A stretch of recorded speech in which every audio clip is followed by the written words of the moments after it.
안녕하세요. 자, 부동산업법 한종민입니다. 자, 오늘은 그냥 아침부터 푹푹 찌네요. 시원한 찬물 한 잔, 마시고, 그리고 공부 시작하도록 하시고요. 자, 오늘은 우리 이제 공법 4주차 수업인데, 오늘 이제 국토법 마무리 짓고요. 그리고 도시개발법 들어갈 수 있도록 하겠습니다. 자, 오늘 이제 기본서 168페이지 볼게요. 기본서 168페이지. 자, 우리 저번 주에는 이제 개발행위 허가제, 원칙적인 개발행위 허가제도 배웠고요. 자, 오늘은 이제 9절, 개발행위 허가에 딸린 기반설의 설치라고 해서, 자, 이 제도를 우리가 기반시설 연동제라고 합니다.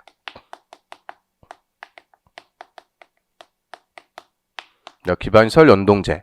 자, 풀어갖고 보면요. 이 개발행위는 기반설하고 연동한다. 이렇게 표현하죠. 연동이라는 게 묶을연자에 움직일 동, 묶여갖고 움직인다. 그 얘기죠. 그래서 이 기반설이 충분하면 개발행위도 할 수가 있고, 기반설이 부족하면 개발도 못해요. 그래서 이 개발행위는 기반설하고 연동, 묶여갖고 움직인다. 이렇게 표현하고요. 자, 여기에 이제 제도가 두 개가 있어요. 개발 밀도 관리 구역. 그 다음에 기반시설 부담구역. 자, 이 두 개 제도를 묶어가지고 기반시설 연동제라고 하죠. 그럼 이 두 개는 뭐 갖고 제일 잘 물어보겠어요? 자, 둘 다 구역으로 끝납니다. 구역. 그래서 이거 용도 구역이다 이렇게 잘 바꾸죠. 우리 도시군관리계획 내용 중에서 용도 구역 뭐 있었어요? 개도, 시수, 입 5가지 있었죠. 개발제한구역, 도시자연공원구역, 시가와 조정구역, 수산자원 보호구역, 그리고 입지 규제 최소구역. 이 5개만 용도구역으로서 도시공관리계 결정으로 정하고요. 자, 이 두 개는 구역이다. 그래서 이 용도구역 아니에요. 절대 용도구역이 아니고 이거는 개발행위 허가에 딸린 제도예요. 그래서 허가에서 파생되니까 우리 허가권자 있었죠. 허가권자, 특별시장, 광역시장, 시장, 군수. 특광시장 운수가 별도로 정하는 구역이에요. 절대 도시군관리계 결정으로 정한다 이러면 틀리세요. 그 다음에 두 개가 정반대 개념이죠. 개발 및 또 관리구역은 이미 개발이 끝난 곳이라 그래요. 그래서 이미 기자 써갖고 기개발지, 이미 개발 다 끝난 곳. 우리 뭐 강남이라든지 종로 이런 데 생각하시면 되죠. 그 다음 기반시설 부담구역은 신개발지, 새로 개발하는 곳. 그래서 이미 개발이 끝난 곳, 새로 개발하는 곳. 서로 정반대 개념이기 때문에 하나의 토지에 개발 및 또 관리구역과 기반시설 부담구역을 중복하여 지정할 수 있다? 절대 없어요. 중복 지정이 될 수가 없는 거죠. 자, 그럼 개발 및 또 관리구역부터 하나씩 볼까요? 자, 개발로 인해서 기반시설이 부족할 것으로 예상되는데 기반시설의 설치가 곤란, 그 곤란의 또 고기 키워드가 되죠. 곤란한 지역을 대상으로 건폐율이나 용적률을 강화 적용하려고 지정하는 구역이다. 그럼 우리 키워드만 한번 써보면, 자, 개발 및 또 관리구역은 이미 건물 지어갖고 개발이 다 끝났어요. 그래서 기반시설을 추가적으로 설치하기가 뭐한 곳이다? 곤란. 기반시설을 추가적으로 설치할 수가 없어요. 그러니까 이 기반시설을 필요로 하는 큰 건물을 못 짓게 하는 거죠. 큰 건물 못 짓게 하는 방법. 건폐율 또는 용적률을 강화 적용하기 위해서 정한다라고 합니다. 건폐율과 용적률을 강화 적용하려고 지정.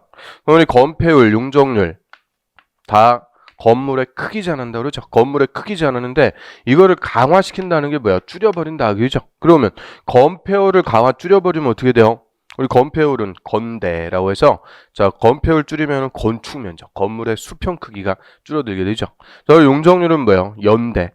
용적률을 낮추면 연면적이 줄어들어요. 우리 연면적이라는 게 각층 바닥 면적 합계니까 연면적이 줄어들어갖고 충수가 떨어지네. 입체 크기 제한. 그래서 건폐율하고 용적률 다 건물의 크기 제한하는데 이걸 줄여버린다는 거죠. 줄여가지고 큰 건물 못 짓게 하겠다. 그러니까 이 기반시설 설치가 안 되니까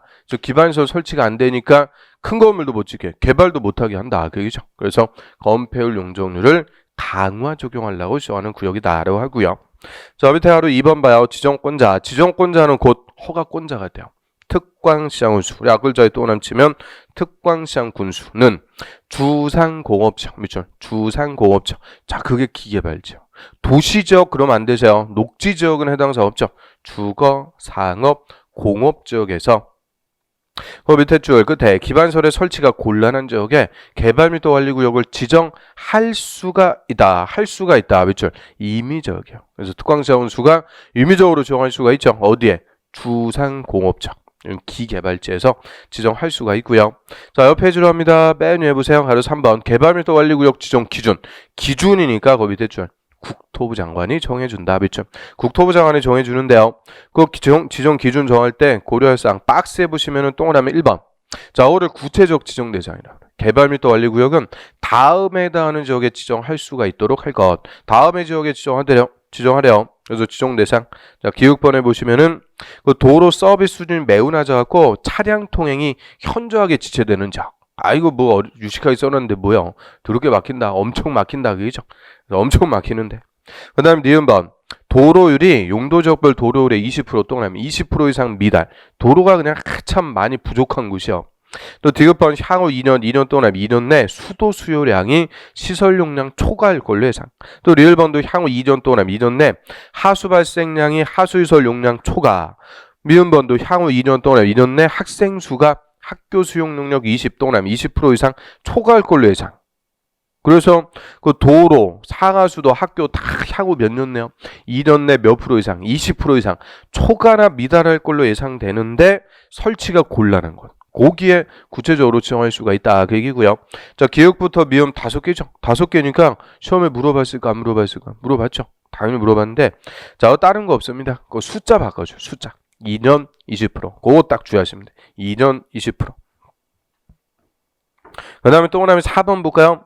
자, 개발밀도 관리구역 안에서 기반설의 변화를 주기적으로 검토하다 있죠. 주기적으로 검토해서 용적률의 강화나 완화 같은 필요한 조치를 취하도록 하래요. 그럼 주기적으로 검토한다. 이걸 즉시 검토한다 해서 또 틀리게. 거기다 파수꾼을 세워두는 것도 아니고 일일이 어떻게 즉시 검토해요. 그래서 기반설의 변화 등을 주기적으로 검토한다. 주기적으로.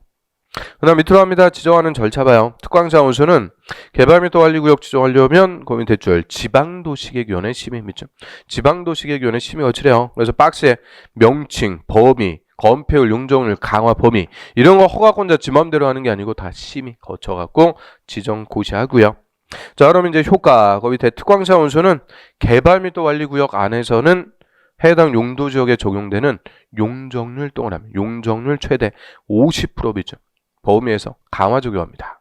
용적률 최대 50% 범위에서 강화 적용.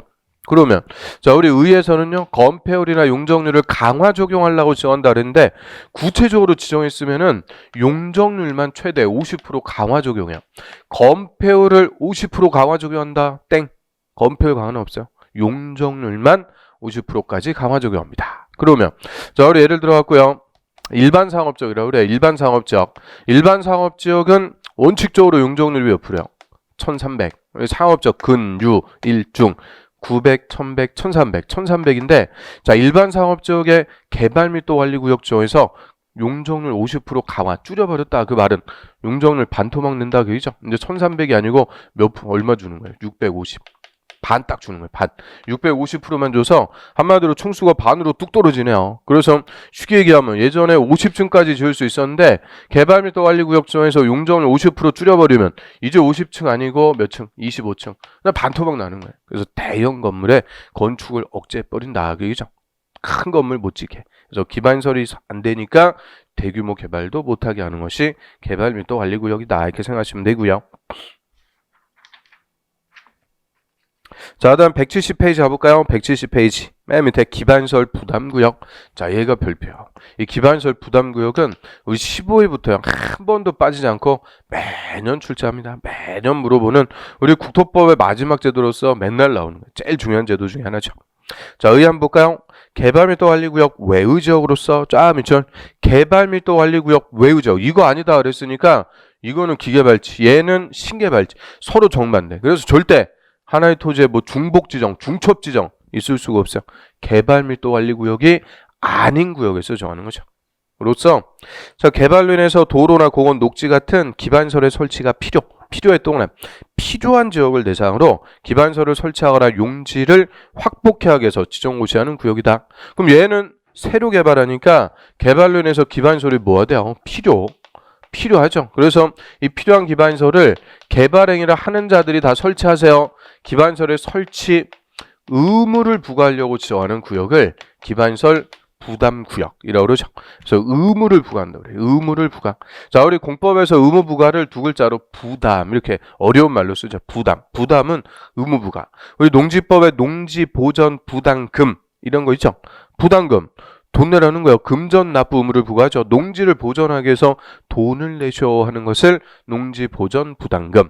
그럼 기반설 부담구역은요. 기반설에 설치 의무를 부과하려고 지정하는 구역이다. 이렇게 생각할 수가 있고요. 자, 기반설이 필요하다 그랬어요. 이 필요한 기반설이 뭐냐? 이거부터 그냥 물어봤죠. 그래서 옆에 이제 맨 위에 박스 한번 보세요. 필요한 기반설. 뭐 도로, 공원, 녹지, 학교. 근데 학교 가로 열고 고등교육법에 따른 학교는 제외. 그 고등교육법에 따른 학교 그게 뭘까? 대학. 대학교는 제외. 거기다 붙여. 얘가 26회 때도 정답. 27회 때도 정답. 두 번이나 근래 연속 정답이요. 우리 학교, 유치원, 초, 중, 고까지는 필요한 건데 대학은 필요한 거 아니에요. 대학교는 대학생들 술 먹고 별로 안 좋아요. 그래서 대학교는 필요한 기반설이 아니다. 그거 이제 주의하고요. 그다음 뭐 수도, 하수도, 폐기물 처리설 뭐 이런 것들이 필요한 기반설이래요. 그럼 밑으로 갑니다. 지정권자. 역시 지정권자 누구요? 특광시장 군수, 허가권자. 자, 아까 전에 또 남쳐갖고 특광시장 군수는 다음에 다는 지역은 기반시설 부담구역으로 지정해야 된다. 밑줄 의무입니다. 딱 끊으세요. 그러면 좀 전에 개발 및 관리구역은 할 수가 있다. 임의적. 기반시설 부담구역은요. 해야 된다. 의무적. 그럼 당연히 뭐가 더 중요한 거예요? 의무적으로 정하는 게 훨씬 더 중요하죠. 그래서 의무적으로 정한대요. 어디에? 박스 봐요. 1번. 이 법이나 다른 법령의 제정, 개정으로 인해서 행위 제한이 완화에 떠오르면 완화되거나 해제. 또 2번도 용도지역 등이 변경되거나 해제가 돼서 역시 행위 제한이 완화 동그라미 완화되는 지역. 어름 1번하고 2번 다 행위 제한이 뭐 된대요? 완화되는 거. 행위 제한이 완화되는 것이다. 완화 풀어주니까 풀어준 만큼 뭐 하게 돼요? 개발. 그래서 완화는 이꼴 개발이다. 신개발지 이렇게 생각하시면 되죠. 자, 그럼 우리 예를 들어왔고요. 자, 여기가 도시지역이라도 녹지지역이라고 그래. 녹지지역. 자, 녹지지역은 도시지역이지만 개발이 아니고 보존할 곳이죠. 보존 목적의 용도지역으로서 그래서 이 녹지지역은 도시지역이지만 행위 제한이 센 곳이에요. 행위 제한이 강화돼 있다 그래요. 그 행위 제한 세게 해야 개발 못하고 보존하죠. 그럼 우리가 행위 제한이 세다 약하다 그냥 개념적으로 아는 게 아니고 객관적인 수치로 아셔야 돼요. 그 건폐율하고 용적률의 수치로. 그럼 녹지지역은 건폐율이 몇 프로일까? 녹지지역 건폐율이 20%, 용적률은 100%, 20배 이거밖에 안 줘요. 거의 건물 못 짓는 거죠. 그래서 녹지지역 20배인데 자, 이번에 도시용재 공급을 위해서 녹지지역을 주거, 상업, 공업지역으로 이 개발 목적의 용도지역으로 바꿔준다 그래요. 그럼 주상공업지역은 개발할 곳이니까 행위 제한이 대폭 완화가 돼 있는 곳이죠. 예를 들어갖고요. 주거지역으로 바꿔줬다 그래. 주거지역으로 바꿔줬다. 주거지역은 건폐율이 몇 프로? 70, 용적률은 500. 70, 500.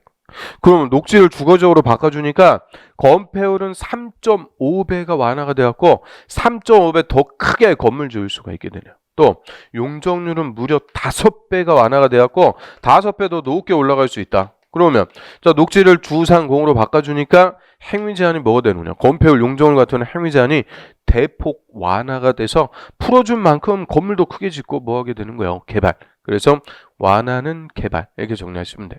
근데 개발하는데 여태까지 녹지로 보존했으니까 아무것도 없네요. 여기 아무것도 없는데 개발할 수 있게 됐다고 좋다고 그냥 건물부터 때려 지어놨다. 아, 이게 뭐야? 난개발이라고 그랬죠. 난개발. 건물부터 때려지는 거. 그래서 이런 신개발지에 의무적으로 기반시설 부담구역을 지정하라는 거예요. 그러면 기반시설 부담구역에서 요 건물 건축하면서 개발하는 자들 있죠. 얘들이 건물만 짓는 게 아니고 필요한 기반시설, 뭐 도로가 필요하면 도로, 공원, 학교, 기반시설까지 그때그때 설치를 해줘야 난개발을 방지한다. 그죠? 그래서 이런 행위 제한이 완화돼서 새로 개발하는 것에 의무적으로 지원돼요. 또 동그라미 3번 그 기획번 한번 볼까요? 자, 해당 지역의 전년도 허가 건수가 전년도 허가 건수보다 20% 동그라미 20% 이상 증가한 것. 그럼 전년도는 재작년 얘기하죠. 재작년에 그 지역에 허가 내준 건수가 100건이었다 그래요. 근데 전년도는 작년이죠. 근데 작년에 허가를 내준 건수는 120건.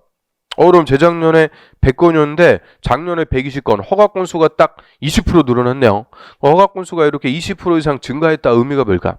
개발이 집중된다. 그죠? 개발이 집중되니까 허가 건수가 20% 이상 비약적으로 늘어났어요.